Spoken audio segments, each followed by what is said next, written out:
please welcome the director of the film, Denis Villeneuve, and the director of photography, Greig Fraser.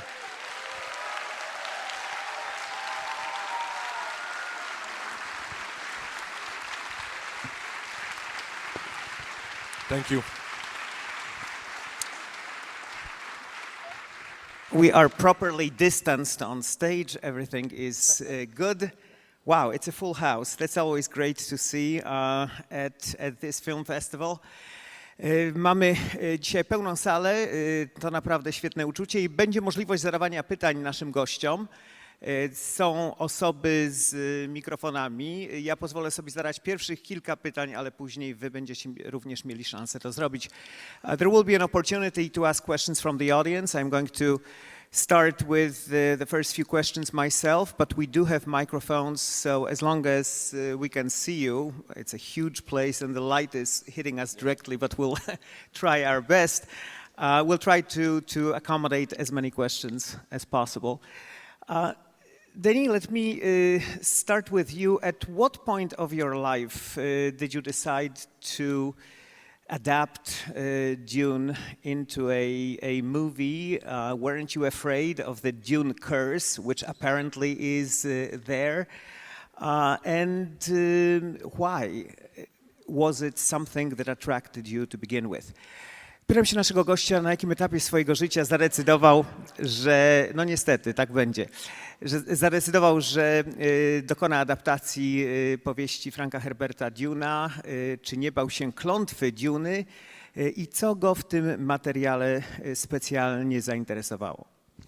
First of all, I would like to thank you all for coming here tonight to watch the movie in a theater. And Greg and I, we dream, we design, we shot this movie to be seen in a widescreen in a theater, so thank you very much.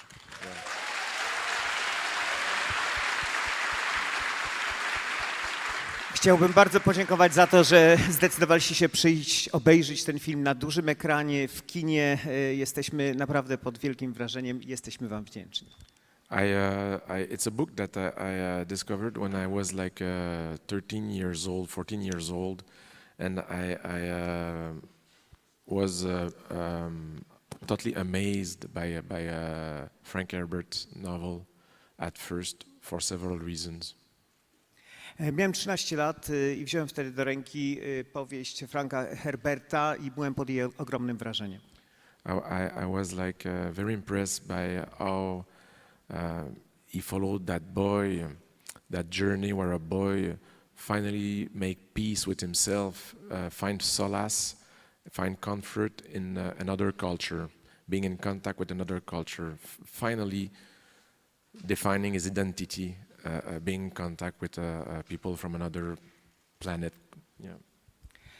Szczególnie uderzyła mnie cała podróż tego chłopca, który odnalazł pokój w sobie, a odnalazł siebie poprzez kontakt z obcymi, z innymi grupami ludzi, z inną cywilizacją.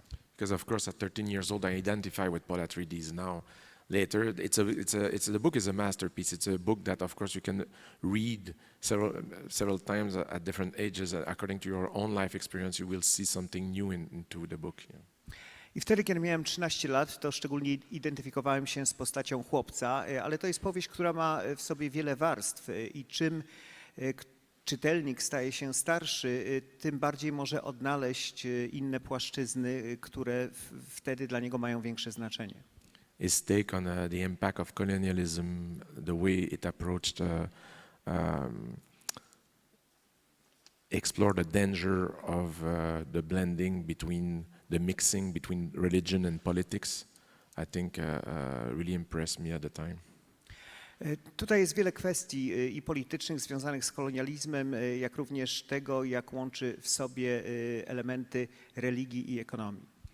But more importantly, I was like really impressed how Frank Herbert used biology as a background to construct this beautiful story. I was like a student in science, and I was really, at one point in my life, I had to decide if I would go in biology or in cinema, if I will use a microscope or a camera. I to był okres mojego życia, kiedy myślałem o tym, że być może będę studiował biologię. Zastanawiałem się, czy będę w przyszłości pracował posługując się mikroskopem czy kamerą filmową, bo kino było moją drugą miłością. And the way he explore ecosystems and the relationship of human with the ecosystem really amazed me. So there's a lot of reasons. I could go on a long time. So how many things I love about that book. Yeah. I wtedy zajmowałem się również ekosystemami. Ta książka również z tego powodu mi się podobała. Jest cała masa innych powodów, dla których ten materiał jest mi szczególnie bliski. Moglibyśmy o tym rozmawiać godzinami, ale nie mamy na to So to the czasu. second part of your question, I will say that I was really excited when David Lynch decided to make I learned that David Lynch was doing an adaptation of the... I byłem niesamowicie podniecony, kiedy dowiedziałem się, że David Lynch postanowił dokonać adaptacji tego dzieła. David Lynch is one of the master of the past 50 years. I mean, he's like one of the most impressive filmmaker of film history. Is one of my heroes. David Lynch jest wspaniałym filmowcem, działa od bodaj 50 lat i w tym okresie był dla mnie zawsze idolem, kimś, na kim chciałem się wzorować. But when I saw his adaptation, I did feel that there are things in it that I deeply love, and other things that I feel he deviated from the story, from the spirit of the book. And I came out of the theater half satisfied. Ale kiedy obejrzałem jego adaptację Duny, to doszedłem do wniosku, że tylko częściowo jest ona wierna pierwowzorowi literackiemu. W wielu kwestiach odchodzi od książki i byłem tylko częściowo usatysfakcjonowany tym filmem. And I said to myself, someone else will do it one day. I remember someone else would do it, and I waited, and I waited, and I waited. I wtedy powiedziałem sobie, że kiedyś zrobię sam swoją własną wersję, a potem po prostu czekałem i czekałem i czekałem. I'm almost done, Greg. There's a lot of layers to this question. Okay. When I started to work in Los Angeles, in Hollywood, people kept asking me what will be my dream project, and the flame of Dune was still alive, you know. I kiedy zacząłem już pracować w Los Angeles, to często zadawano mi pytania odnośnie tego, o jakim projekcie filmowym bym marzył. I ten płomień Duny cały czas gdzieś jeszcze we mnie płonął.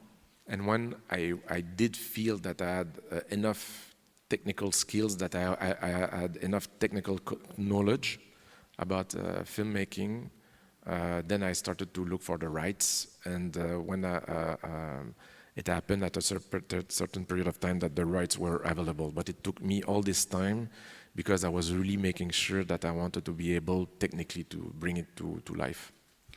I dopiero kiedy poczułem się na siłach, czyli miałem na tyle dużo doświadczenia filmowego, by spróbować zmierzyć się z tym tematem, zaczęliśmy rozważać możliwości dostania praw do ekranizacji, ale kluczem do tego była moja gotowość od strony technicznej. So you could say that I had almost 40 years of prep on this movie. Czyli tak naprawdę 40 lat się przygotowywałem do tej produkcji. Greg, can you match that? I didn't or have not? 40 years of prep, no. I had a little bit less. The producers cut my prep down a little bit.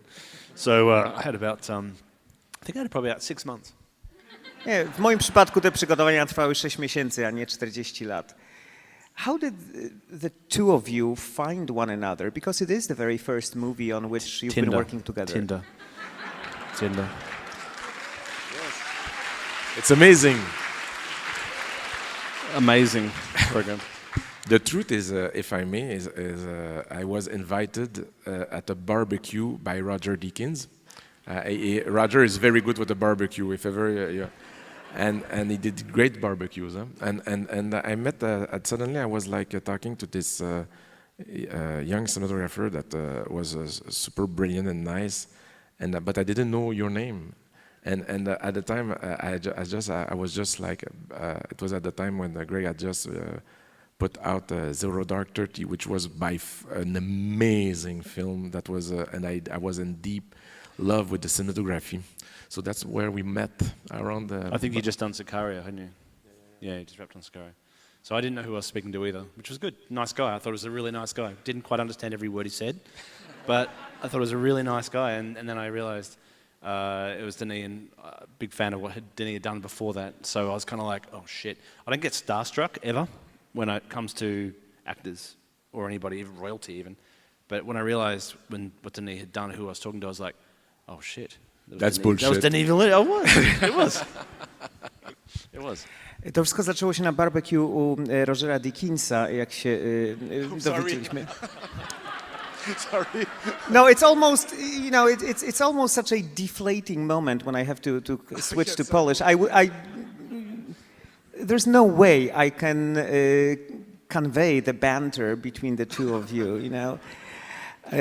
W każdym razie, żeby to uprościć trochę, to Denis był pod wrażeniem filmu, który Greig zrealizował. Greig nawet nie wiedział, że Denis jest tą właśnie osobą, a zatem spotkali się, spodobał się jeden drugiemu, a reszta jest już historią. W dużym uproszczeniu.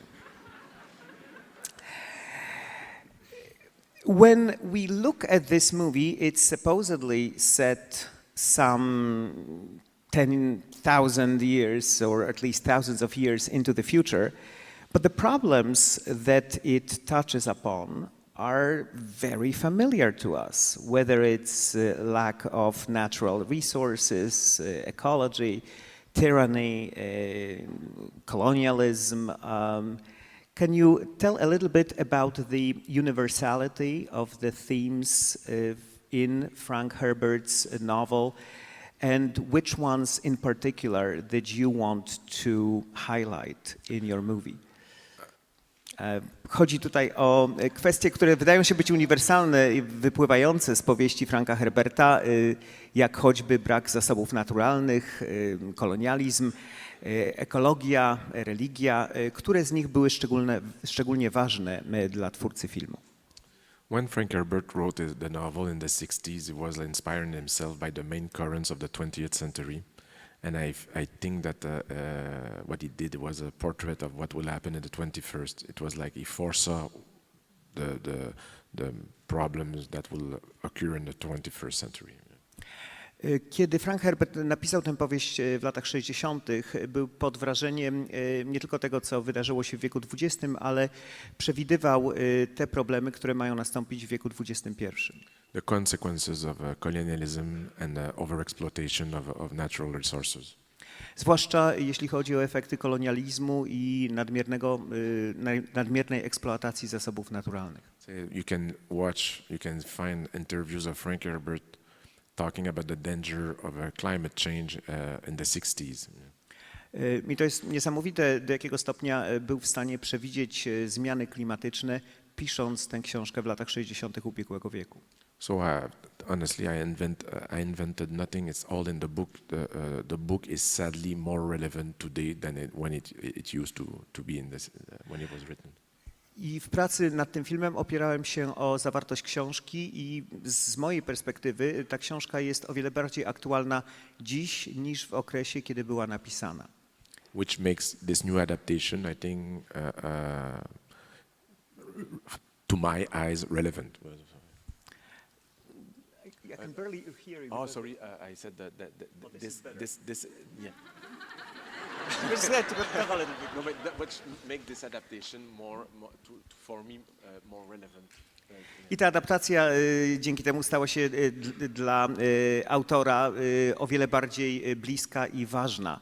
There is such an echo chamber here that the sound just bounces. I'm getting these strange vibes here. You asked me a question earlier about the curse of Dune. Yes, I mentioned it briefly. And I said I didn't answer to that. I will say that my love for the book came before the curse. Ja wcześniej rzuciłem takie drobne hasło związane z klątwą Duny, na co usłyszeliśmy od reżysera, że jego miłość do tej książki nastąpiła wcześniej niż klątwa Duny, a zatem wszystko jest w porządku. My team and I, we focus on the book and we focus on the book and we didn't think about anything else that has been made before. We really went back to the book and focused entirely on the book. Voilà. I ja i cała moja ekipa koncentrowaliśmy się maksymalnie na pierwowzorze literackim, a nie na jego wcześniejszych adaptacjach. Czyli właściwie wszystko to, co widzicie w tym filmie, wynika z zawartości książki. Greg, I have a question for you regarding the cinematography on this film, because my understanding is that you toyed with several different ways of shooting it. You tested 65 millimeters, 35 millimeters, finally settling on digital, on Alexa LF. Can you explain to us that process and what led you to embracing digital?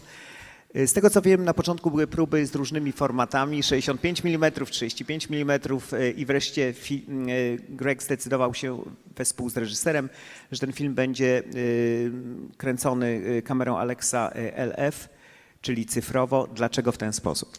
You know, it's really funny, when you first start talking to somebody, to a director about a film, you start trying to take the visions that are not concrete and make them concrete. You know, part of what we do as cinematographers is we make something real, like we actually put it and commit it to film or tape or digital or whatever.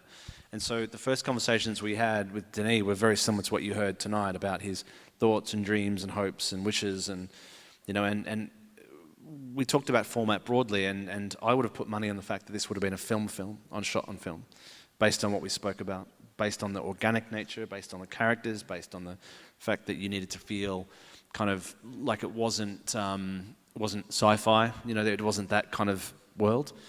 And when we tested film, it ended up being that compared to digital, it ended up being too oldie worldy, like as Denis said, too nostalgic. So the digital acquisition felt like it was more appropriate. Now, it didn't quite feel 100% appropriate because it felt too the other way.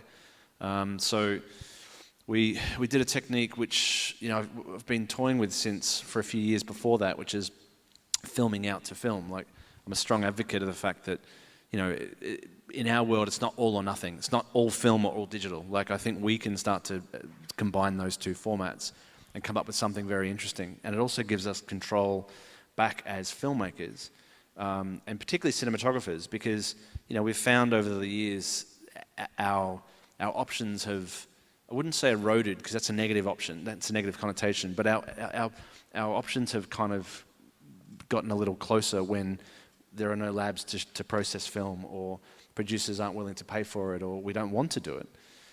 So this addition of a film process allowed us to add that element of organicness to a digital acquisition. And so we tested it extensively, and we found that it took the digital sharpness out, but actually added some softness, for want of a better word. Those are really broad terms to use. We know that, everybody knows how that is.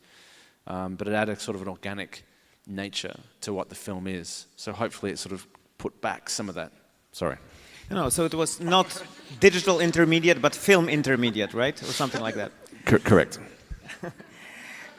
Pierwsze rozmowy autora zdjęć i reżysera zawsze związane są z taką bardzo ogólną wizją filmu, co ma przedstawiać.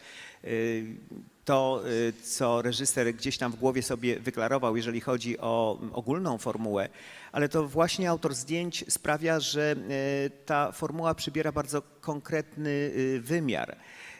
A zatem decyzja związana z tym, w jaki sposób film ma być kręcony, czy w formie cyfrowej, czy na taśmie światłoczułej, to był rzeczywiście jeden z tych punktów wyjścia, nad którym się zastanawiali. Chodziło o to, aby film wyglądał bardzo naturalnie i na początku tej drogi wydawało się, że taśma światłoczuła będzie lepsza, że bardziej nadaje się do tej historii, która jest osadzona bardziej w realiach świata naturalnego, nie jest jednocześnie filmem aż tak przygodowym, science fiction, jak niektóre inne, ale kiedy zaczęli robić testy z różnymi formatami, okazało się, że taśma filmowa była zbyt nostalgiczna i wtedy poszli w drugą stronę, w kierunku cyfrowego rejestrowania obrazu, ale ten z kolei wydał się być no, zupełnym przeciwieństwem i zbyt mocno w tę stronę poszli i wtedy zdecydowali się na coś pośredniego,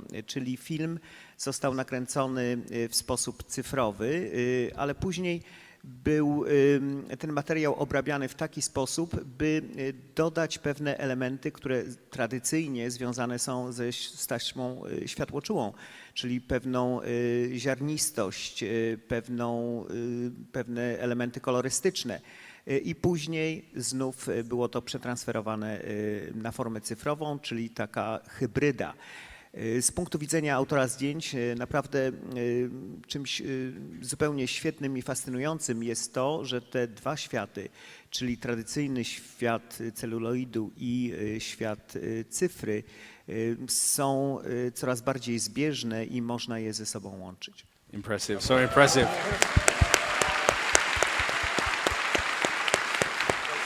Now, I don't know if the translation was accurate, but that was impressive. I must say. But I will say, did you finish? Had you finished? Well, I just wanted to add something. I've had a conversation about this in the last few weeks about the fact that digitally you can add some of these factors. You can add some grain, you can add weave, but I've never seen it be the same. And I don't know what it is. And I'm not a scientist, and I don't actually care what it is, but it's not the same. So. Powiedziano mi, że istnieją jeszcze inne możliwości mieszania cyfry czy tworzenia nagrania cyfrowego z już wbudowaną ziarnistością, ale nawet nie wiem, co to jest, nawet nie chcę tego próbować, nie chcę się tym zajmować. And I am going to ask the last question now, so get ready for your questions from the audience. I would like to. Go ahead, ask please you, do. Please. I will say Greig had done the most beautiful camera test I had ever seen. He went in the desert and shoot with the different formats. And my idea was to have those strong, beautiful tests to convince the studio to shoot in 35 mm. Ale muszę tutaj się przyznać, że kiedy wysłałem Grega z kamerą na pustynię, żeby to filmował, miałem nadzieję, że te jego piękne zdjęcia 35 mm przekonają producentów, że właśnie w tym formacie powinniśmy nakręcić film. But it's so impressive how even the technology will use as an impact on the storytelling and how it felt right to shoot with the Alexa LF. That was the movie we wanted to make. Yeah. Ale kiedy rzeczywiście porównaliśmy te materiały, to mieliśmy pełne przekonanie, że jednak Alexa LF jest tą kamerą, która da nam idealny obraz dla naszych potrzeb. And I got really excited by the test that Greig was talking about, to go from digital to into film and then go back to digital. I was very excited by this process. I kiedy Greg wpadł na pomysł, żeby zrealizować film w formie cyfrowej, później przenieść na taśmę światłoczułą, a potem znów obrobić cyfrowo, to było to dla mnie coś odkrywczego i od razu się pod tym podpisałem. Because we had the best of both worlds. It allowed us to sometimes go in very low light, in a difficult condition. The digital allowed us to shoot things that I think would have been pretty difficult sometime in 35. To nam dało możliwość połączenia dwóch różnych światów w idealny sposób. Część ujęć była realizowana przy minimalnym tylko oświetleniu, co byłoby właściwie niemożliwe na taśmie światłoczułej, natomiast cyfrowo dało się to odpowiednio ogarnąć. Mogliśmy wykorzystać to nasze podejście, aby obraz był w sumie maksymalnie zróżnicowany i interesujący. But the transfer we did was like in think one ASA. The film stock that was shot. Yeah, it goes to negative to 1 ASA. Yeah. Yep.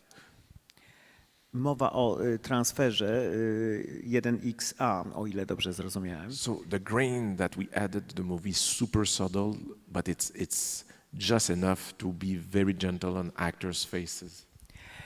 Czyli były to stosunkowo małe zmiany, bardzo takie delikatne, ale związane były na przykład z tym, co możecie zauważyć w przypadku twarzy aktorów. To create create a little bit of texture without creating something that makes you think that you're looking at texture. It's that feeling of texture, that feeling of something, of particulate, on the screen. Powstaje specyficzna faktura, którą widz może łatwo odczuć. You decided to shoot in a real desert, in real places. My understanding is in Jordan and Abu Dhabi. Can you tell us a little bit about the challenges associated with shooting in such places? Ten film był kręcony na pustyni, w Jordanii, w Abu Dhabi. Pytam się o wyzwania związane z realizacją filmu w takich miejscach.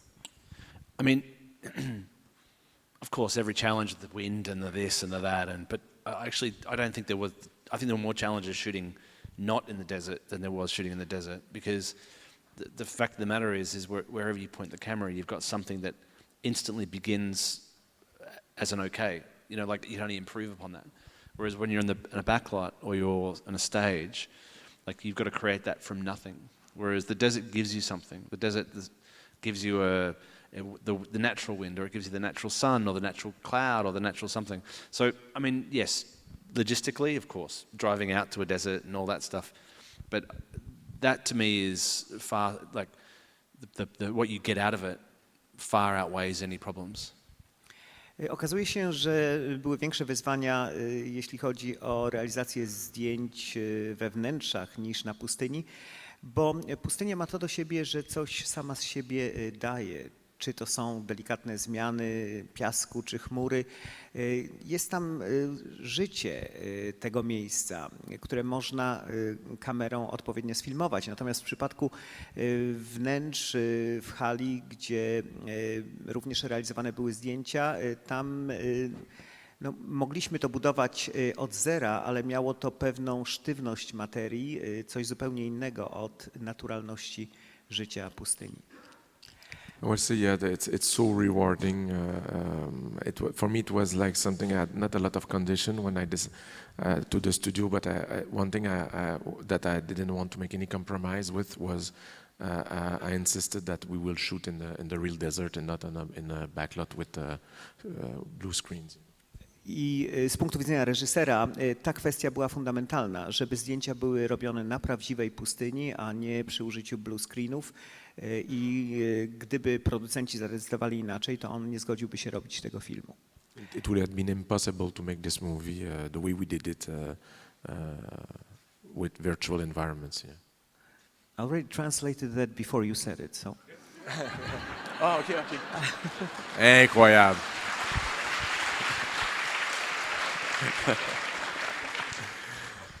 Prosimy o pytania. Lots of hands up. So let me start where the lady is, the person closest to you, to the microphone, and then we'll go to the other side, and then we'll come up front. We'll see how it goes. Yes, please. Good evening. I just wanted to say a big thank you for that cinematic journey. I was really into it, and I'm really interested in your collaboration as director and DOP on set. You know, process of decision taking, and how was it? And how did you find a common cinematic language? Dziękuję wam za ten wspaniały film. W jaki sposób współpracowaliście na planie filmowym? Reżyser i autor zdjęć, także znaleźliście ten wspólny język wizualny. Well, first of all, I would say that Greg is a good psychiatrist. Greg jest świetnym aktorem. No, I'm joking, but the relationship on set, we were very close, and for me as a director, the cinematographer is the rock. You know, it's like he's the best friend on set, is the close ally, and the one when you will have the. It's such seriously, it's such an intimate relationship. Autor zdjęć filmowych jest opoką, kimś, na kim można się oprzeć. To najlepszy przyjaciel na planie filmowym i bez niego absolutnie bym sobie nie poradził. When I was young, a film student, I still remember the first time I had in my hands a Bolex 16mm camera. Pamiętam, kiedy byłem studentem i miałem sam w rękach starą kamerę Bolexa 16 mm. I'm in deep love with cameras. I remember I brought the camera home. I stole it from the university. I kept it. I think I slept with the camera. I was like in love with the camera, and I did documentaries myself, shooting myself with cameras. I had like a very close relationship, I loved to work myself. I loved working myself to be my own cameraman. I kiedy byłem studentem, moja miłość do kamery była nieograniczona. Ja wtedy tę kamerę zabrałem do domu, właściwie wykradając ją, spałem z nią w łóżku i to było całe moje życie. I starałem się tak pokierować moim życiem zawodowym, żebym sam mógł być operatorem kamery i autorem zdjęć. So I defined myself through the lens of a camera. I defined myself as a filmmaker using myself, the camera. So when I decided that someone else would operate for me, there's a moment in my life that I said, okay, I have to pass, that was a big moment for me.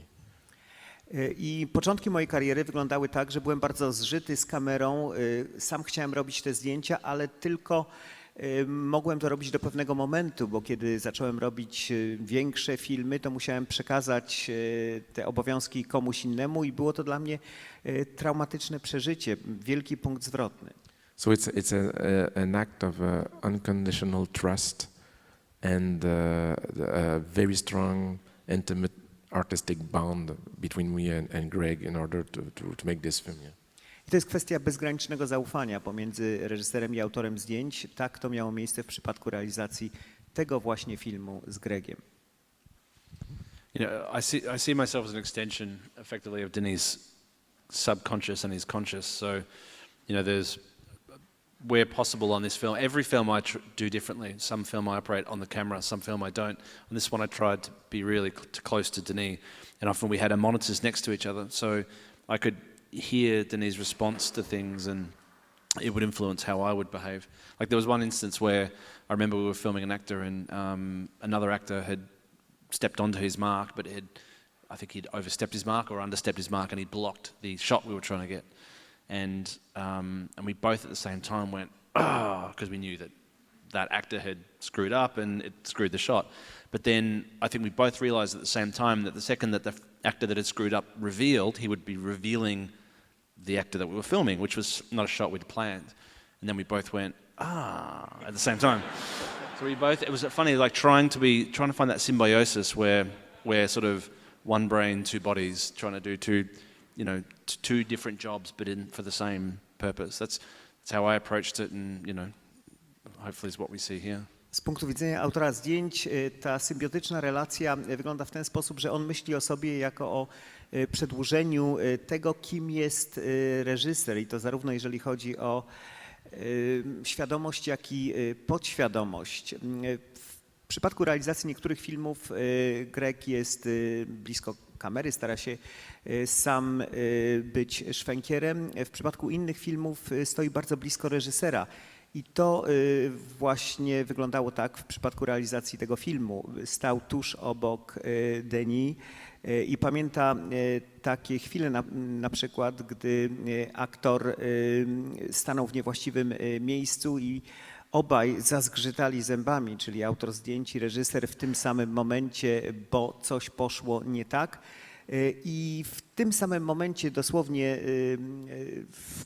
ułamki sekund później, obaj doszli do wniosku, że jednak ta pomyłka wyzwoliła coś nowego i ciekawego, co odpowiednio da się wykorzystać w filmie, czyli trochę było tak, jakby pracowali na zupełnie identycznych falach, w pełnej symbiozie twórczej. For the inspiration, the second part of your question, there was what I did this time is that I worked with one concept artist alone at the beginning, where it was about to define the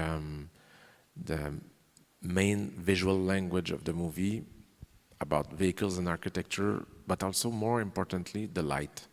What the light on Arrakis will look like, what would be the emotions coming out of this light, the qualities, the contrast, And I tried to find that with some concept artwork that were done very, very early in the process before pre-production.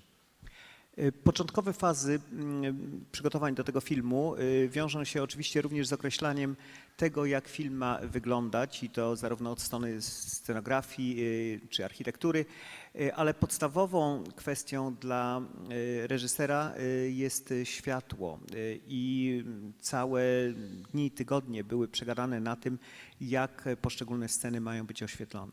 And then I remember I showed that to Greg that he was inspired by that, and then we exchange tons of different images, looking for the specific colors and to try to find the specific contrast. And I remember Greg finding a picture of a tree that expressed exactly the color palette and the atmosphere that I was looking like. That fit with the artwork that I have done.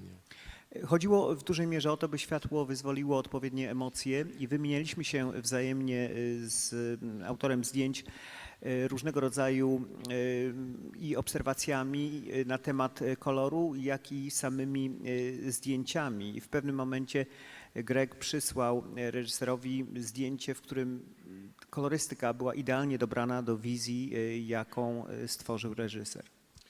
Some directors are inspired by painting or the other movies. Me, it's really documentary photography that really inspires me deeply. Niektórzy reżyserzy inspirują się obrazami. W moim przypadku są to zdjęcia dokumentalne. Let's have more questions, maybe on this side. Do we have just one microphone?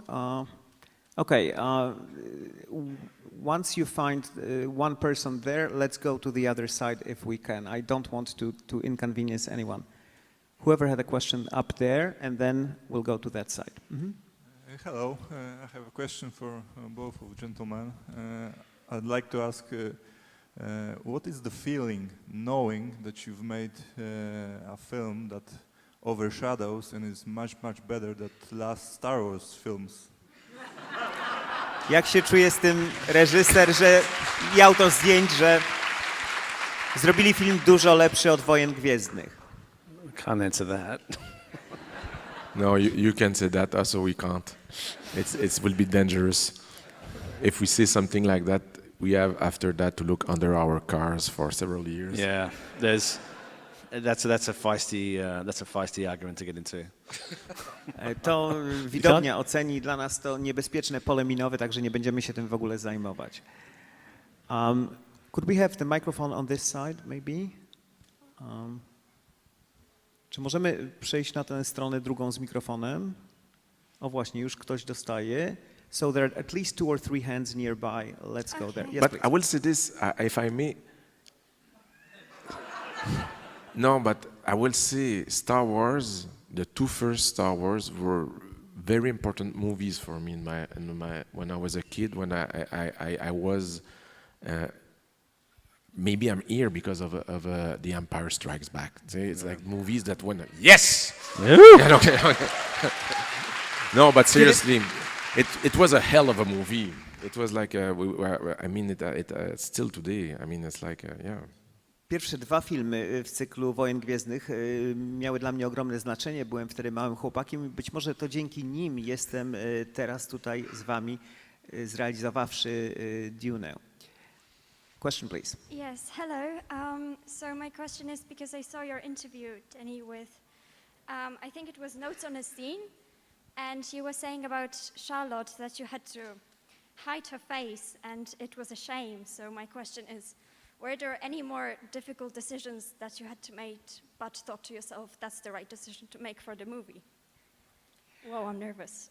Pytanie o trudne decyzje związane z poszczególnymi ujęciami w filmie. Usłyszeliśmy jeden przykład. The thing is that what Madame is talking about is that when Charlotte came on, she had that beauty, that veil, and it's filmmaking. I mean, you as Greg and I were shooting her with the veil at one point in the scene. I thought I will ask her to remove the veil, but it felt too powerful. Huh?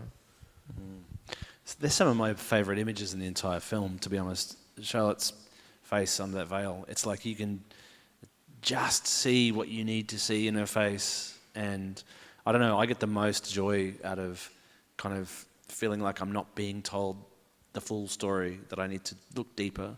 Yeah, that's one of my favorite images. Kwestia tego, jak miała wyglądać Charlotte Rampling w tym ujęciu, była dyskutowana i w pewnym momencie reżyser myślał o tym, żeby poprosić ją, by woalkę podniosła i odkryła twarz, ale ta woalka była półprzezroczysta i jak stwierdził Greig, była w tym pewna tajemniczość. To zresztą jest jedno z jego ulubionych ujęć w tym filmie i ten wybór, żeby twarz była częściowo zasłonięta, ale jednocześnie widoczna, z ich perspektywy był idealny. Charlotte totally agreed with the idea, by the way. Charlotte totally agreed with the idea.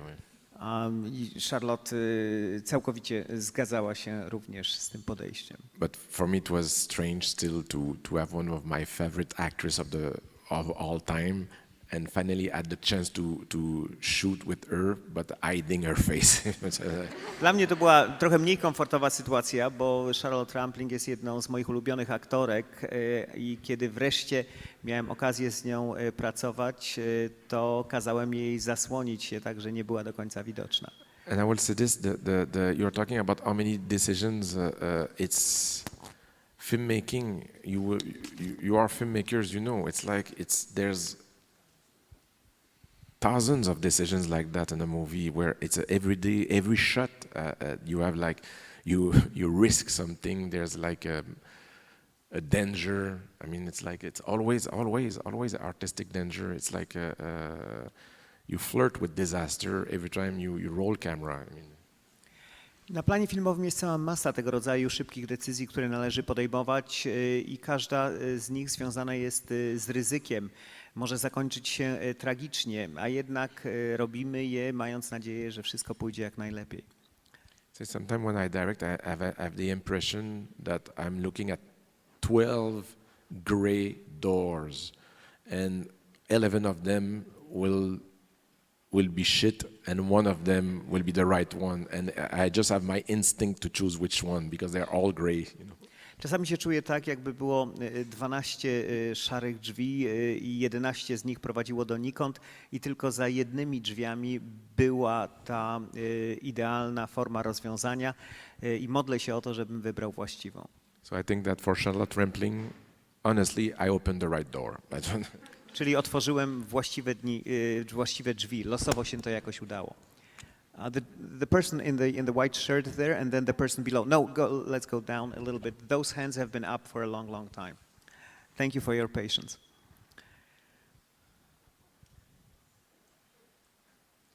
Hello. First of all, it's an honor meeting you guys. Congratulations on making this film. Good luck with doing the second part.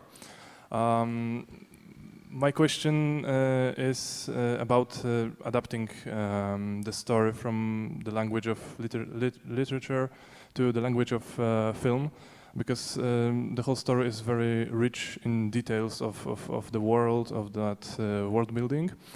And I'm interested, what was your approach to adapting that story, but not only in terms of the script, but also cinematography and directing. Pytanie związane jest z adaptacją pierwowzoru literackiego. Ja będę trochę skracał się z tłumaczeniem, bo pokazano mi, że mamy już tylko kilka minut. Apparently we only have a few minutes left, so I'll try to abridge my Polish translation. All yours. I will try to make short answers. It's a big question. I will say that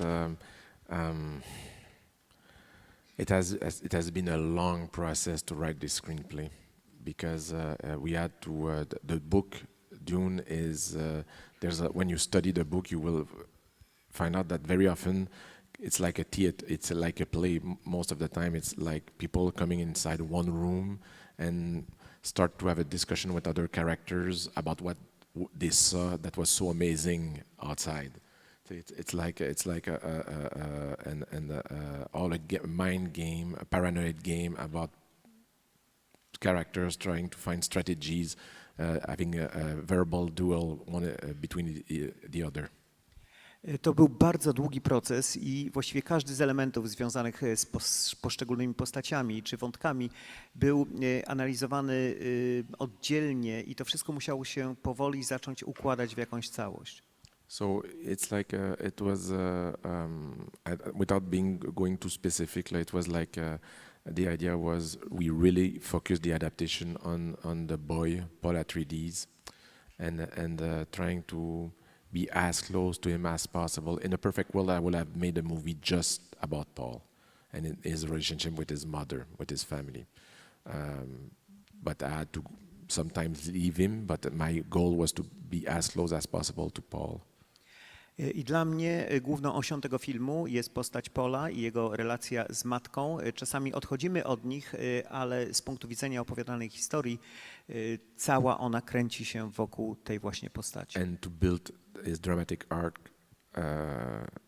through his relationship with his mother. So by making this choice, we eliminated a lot of things. I jak już wspomniałem, chodzi o jego relację z matką i wokół tej historii wszystko inne się rozgrywało. The question below, yes, please. Sorry, do you want to add something? For the cinematography, Greg and I thought that to embrace, we were brainstorming about which format. I'm always amazed by which format you will embrace. Will you shoot the movie in 1:6:6, 1:80 or 2:35 or IMAX? That was the first time. Strangely, I was dreaming about the movie in a square format. I zastanawialiśmy się również nad rozmiarem ramki obrazu. Mówiliśmy o różnych ramkach, czy 1,66, czy 1,80, czy 2,35, ale po raz pierwszy w swojej karierze myślałem, że może dobrze by to było zrobić w prawie takiej kwadratowej ramce. Because for me it's the format of intimacy. It's like I'm born with 8 millimeters or 16 millimeters. It's like the format of family movies. You know? Takie są moje wspomnienia. Taśma 8 mm, 16 mm, prawie jak filmy domowej roboty. And when the first time I had to play with IMAX was on Blade Runner with Roger Deakins, and I was impressed by how IMAX increased intimacy. I po raz pierwszy realizowałem w formacie IMAX w przypadku filmu Blade Runner 2049 z Rogerem Deakinsem i dopiero wtedy odkryłem, że tak wielki format może również zaowocować intymnością. So on Blade Runner we were shooting 2:35, but Roger was sometimes always framing, thinking about IMAX. But so it was like at one point we had to do a kind of a IMAX version of the movie. But this time we thought about IMAX in pre-production, meaning we shot some specific scene for IMAX. W przypadku tamtej produkcji z Rogerem Deakinsem on realizował to w formacie 2:35, ale ujęcia robił pod kątem IMAXa. Tutaj niektóre sceny kręciliśmy również tak, by dobrze wyglądały w IMAXie. Some part of the movie are like tableaus shoot in 2:35, but when we are in Paul dreams, in his subconscious, or when we are in contact with the desert, with nature, then we go full IMAX. Tutaj większość kręciliśmy w ramce 2:35, ale kiedy widzimy to, co się śni Paulowi, albo jesteśmy gdzieś na pustyni, oglądamy naturę, to te zdjęcia były realizowane w formacie IMAX. I'm embarrassed because I'm on Greg's turf right now. I'm loving hearing Denis talk always. The dulcet tones of Denis, it's beautiful. No, but it's just that Greg and I came with a recipe. We approached the movie. We had two set of lenses, and we said to ourselves, let's burn the boat. It means that there is no way back. We shoot some scene in 235, we shoot some scene in IMAX, and I will have to deal with that in the edit later. But it was really like, and there was the way we constructed according to the screenplay. There was like it was a progression to create impacts. Yeah. Because when you look at the movie in 143 in a IMAX theater native, it's really like an additional layer of to create rhythm like I never did before. It's to go from like intimacy to scale, and to like bigger and bigger and smaller and bigger, and just that musical sort of mixture. Na planie filmowym mieli cały czas dwa zestawy obiektywów, i do 2.35 i do IMAX-u. I później, kiedy łączyli te formaty, to była taka sinusoida, taka mieszanka od wielkiego formatu po intymność, i zmieniało się to po prostu z jednego w drugie cały czas. I think we'll have time for one more question from the audience, so you are the lucky one. The Dune curse, I wondered, were you able to have access to the legendary Alejandro Jodorowsky's treatment? Jeśli chodzi o klątwę Duny, czy reżyser miał dostęp do materiałów słynnych czy niesławnych Alejandro Jodorowskiego? I deeply apologize. I'm not sure if I understood your question correctly. You're asking me if I had access to Jodorowsky's archives? No, he made a famous treatment of the film with casting Salvador Dali and Mick Jagger, etc. But there's a wonderful book and a documentary called Jodorowsky's Dune, which explains it all. I wonder if you had access to this legendary thing, and indeed, do you know if he's seen your film? Because he complained about seeing Lynch's film. Thank you. Pytanie, czy reżyser widział książkę i dokument Jodorowskiego z Mickiem Jaggerem. Jest tylko pokazane tam przygotowanie do filmu, który nigdy nie powstał. I z drugiej strony, czy Jodorowski widział już ukończony film w reżyserii Denis Villeneuve? Jodorowsky is another giant, and I deeply love his movies. To gigant kina i bardzo lubię jego filmy. I never had the chance to add my hands on the book. I've seen Jodorowsky's Dune, which is, I think, is an amazing movie. I strongly recommend to watch this. Nie widziałem tej książki, ale widziałem film i bardzo polecam, bo to niesamowita produkcja. If Jodorowsky was sitting here, I will say the same, okay? I think that I would have really loved for him to make his movie. I think it would have been an insanely great Jodorowsky movie. Would it have been a good Dune adaptation? That I don't know, I'm not sure. Okay. Gdyby Jodorowski tutaj siedział, to reżyser powiedziałby mu, że bardzo, ale to bardzo by chciał, żeby ten film powstał jako wspaniałe dzieło Jodorowskiego, ale czy to byłaby dobra adaptacja powieści Herberta, to już zupełnie inna sprawa. I'm taking this from the way he talks about the book, you know. I'm saying this because it's the way Jodorowsky talks about the book, his take on the book. I'm not sure if he was that interested in the book. Miał książkę, ale tak naprawdę nie wiadomo, czy był tą książką zainteresowany. But I'm sure it would have been an amazing movie. Now, did Jodorowsky saw the movie? I don't know, but I'm sure I'm going to hear about it. Nie wiem, czy widział ten film, ale na pewno jak go zobaczy, to usłyszę coś na ten temat. And frankly, I have no expectation. I expect Jodorowsky to don't like, and that is polite. I think he's gonna hate the movie. Spodziewam się, że nie spodoba mu się ta produkcja. But it's not important for me. A to nie jest dla mnie ważne. I would sincerely love to have a coffee with Jodorowsky to talk about it, because I'm sure it will be a fascinating conversation where I will learn a lot of things. Ale chciałbym usiąść przy kawie i porozmawiać z Jodorowskim, bo sądzę, że byłaby to fascynująca rozmowa i mógłbym się dowiedzieć wielu rzeczy od niego. And if ever I take a coffee with David Lynch, I have a lot of things to talk about, but we won't talk about Dune. Jeżeli kiedykolwiek będę miał kawę z Davidem Lynchem, to będziemy mieć wiele tematów do obgadania, ale na pewno nie będziemy rozmawiać na temat Duny. it is possible that maybe this festival will make it happen. Invite you again and David Lynch and Alejandro Jodorowsky. Now that would be something.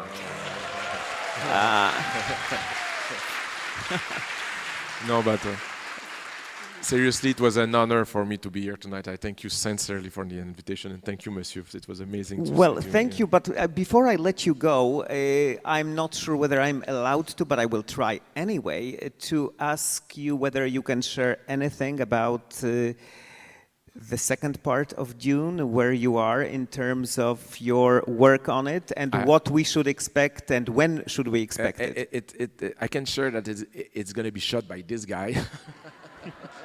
No, jestem pewien, że autorem zdjęć będzie ten siedzący tutaj obok.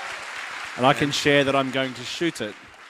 So, And it's the challenge for Greg and I, if I may, yeah. will be to be faithful to the spirit of what we've done, but to try to reinvent ourselves, to not to walk in the same footstep. Dla nas dużym wyzwaniem będzie oczywiście to, żeby nie tylko dokończyć tą pierwszą część, ale również, żeby nie iść tą samą ścieżką, którą widzieliśmy w pierwszej części filmu, czyli chcemy stworzyć coś nowego. One thing we've spoken about often is the fact that we've never repeated ourselves in the past. In fact, that's the thing we like doing least, is to repeat ourselves with style or genre or anything. So this is kind of the antithesis of what that is, because instantly we know it could be exactly the same. So we need to be very careful about taking a step away from that and assessing where we can do things differently, not for the sake of doing things differently, but because it's going to make a better For story. mental sanity. W przeszłości właściwie wszystkie nasze filmy dowodzą tego, że każda nowa produkcja jest rzeczywiście nowa i różni się od poprzedniej. Tu zatem będziemy również próbowali czegoś nowego, nie tylko po to, żeby to było nowe, ale po to, żeby poprzez świeżą formę dokończyć tę historię. So we'll wait and hopefully not too long for that second part to come out. Thank you for this movie. Thank you for coming. Thank you. Dziękujemy za pytanie.